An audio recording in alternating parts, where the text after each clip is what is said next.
কোথায় মানে তরুণ কিভাবে রয়েছে কি রয়েছে জানি না, মানে আমি আমার মতোই আছি।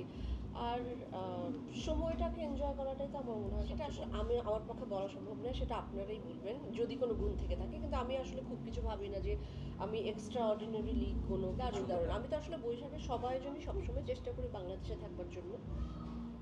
ঈদ, বিশেষ করে ঈদ এবং বৈশাখ। কোথায় মানে তরুণ কিভাবে রয়েছে কি রয়েছে জানি না, মানে আমি আমার মতোই আছি। আর আহ, সময়টাকে এনজয় করাটাই তো আমার মনে হয় সবচেয়ে বড় বিষয়। আসলে আমি আমার পক্ষে বলা সম্ভব নয়, সেটা আপনারাই বলবেন যদি কোনো গুণ থেকে থাকে। কিন্তু আমি আসলে খুব কিছু ভাবি না যে আমি এক্সট্রা অর্ডিনারিলি কোনো কিছু আছে আমার ভেতরে। হয়তো আমার ভেতরে যেটা আছে সেটি ভালো গুণ যদি কিছু থেকে থাকে সেটা হয়তো আমার পেশেন্স বা ধৈর্য। এর বাইরে আমি আর কোনো গুণকে আমি খুব একটা নাম্বার দিতে পারছি না। ঈদের দারুণ। আমি তো আসলে বৈশাখের সবাই জন্যই সবসময় চেষ্টা করি বাংলাদেশে থাকবার জন্য। ঈদ, বিশেষ করে ঈদ এবং বৈশাখ। এবারে বৈশাখটা আমার খুব দারুণ কাটলো, দুর্দান্ত কাটলো। পুরো পরিবারের সঙ্গে কাটলো এবং সেটারই ধারাবাহিকতায় আজকের এই অনুষ্ঠান। একটা সিকিউরিটি আমাকে যে সম্মাননা দিলেন আজকে, সেটিও আমার জন্য আসলে অনেক অনেকখানি। কারণ এটা একেবারে আমার পরিবারের কাছ থেকে কোনো সম্মাননা পাওয়া। সেটা আসলে পরিবার যখন কাউকে কাউকে নিয়ে গর্ব করে বা প্রাউড ফিল করে তখনই তাকে দেন। হয়তো আমি সেভাবেই আমি ভাবছি এইটি হয়তো সেই অর্থে মনে হচ্ছে একটা সিকিউরিটি, কিন্তু এটা আমার কাছে আক্ষরিক অর্থে খুবই মূল্যবান।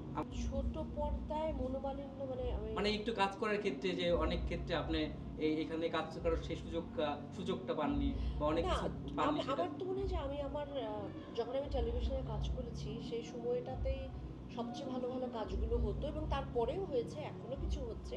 কিন্তু আমার মনে হয় আমি যে কাজগুলো করছি বা আমাদের সময় ডিরেক্টরসরা যেসব ফিল্মগুলো করতেন তারা আসলে ফিল্মেরই প্র্যাকটিস করতেন। কিন্তু আমি যেই কাজগুলো করেছি, তারপর আঙুলত নন্দকে ভালোবাসে অথবা অনিমেষ আইচের গরম ভাত অথবা নিছক ভূতের গল্প, এই কাজগুলো কিন্তু এখন পর্যন্ত আমি বলবো যে এক একটি ফিল্মই আসলে ফিল্ম। সেটার কোন পর্দায় কিভাবে দেখা হচ্ছে সেটা বিষয় না, বিষয়টা হচ্ছিল ফিল্ম ল্যাঙ্গুয়েজটা ঠিক আছে কিনা। সে জায়গা থেকে আমার মনে হয় যে সেই ছবিগুলো, ছবি বলুন বা সেই ফিকশন বলুন, সেগুলো খুব দুর্দান্ত ছিল, যেগুলোতে আমি কাজ করবার সুযোগ পেয়েছি দারুণ দারুণ সহকর্মীদের সাথে, দারুণ সমস্ত ডিরেক্টরদের সাথে।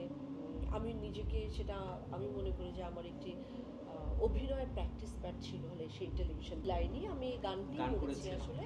হ্যাঁ, সেটি আসলে বাংলাদেশের তাঁত শিল্প, বয়ন শিল্পকে নিয়ে, এবং সে জায়গা থেকে আমার এই কমিটমেন্টটা, যেহেতু আমি বাইরে অথবা দেশের বাইরে অথবা বিভিন্ন জায়গায় আমি চেষ্টা করি বাংলাদেশের মাসলিন এবং জামদানিকে রিপ্রেজেন্ট করবার জন্য। সেই জায়গা থেকে অন্য আমাদের বন্ধু উনি বললেন যে তুমি কাজটির সঙ্গে এসো বা আমরা ভাবছি তুমি যদি থাকলে ভালো হবে। আমারও মনে হলো অবশ্যই এটা তো আমাদের সবারই একটা অ্যাকনলেজমেন্ট, এবং এর চেয়ে ভালো একটা মানে উৎসর্গ আর কি হতে পারে আমাদের তাঁত শিল্পের উপর। সেই জায়গা থেকে এই গানটিতে সবার সঙ্গে, এবং আমি এখানে জয়া হাসান হিসেবে না, একজন আম, মানে একজন মিউজিশিয়ানের মিউজিক টিমের একজন হয়ে আসলে